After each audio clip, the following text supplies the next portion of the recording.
Lepo pozdravljeni, evo, z nočne rekreacije.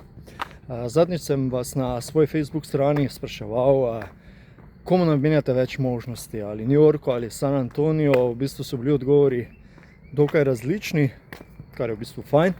Zdaj vas pa sprašujem po rezultatu, pa MVP-ju. Dajmo narediti malo bolj zanimivo, se pravi San Antonio ali New York in koliko, plus če zmagajo eni oziroma drugi, kdo bo MVP. Moja napoved. 4-2 za New York, MVP Jalen Brunson. Še vedno nekako malenkost bolj navijaško iz časov Dallasa, malo bolj privoščim New Yorku, ravno zaradi Brunsona, mogoče zaradi samega mesta, ki mi je seveda malo bolj všeč. Ampak ja, bomo videli, če sem bil preveč navijaški ali če sem bil dovolj realen. Torej 4-2 za New York, po mojem mnenju Jalen Brunson MVP. Vaša napoved spodaj.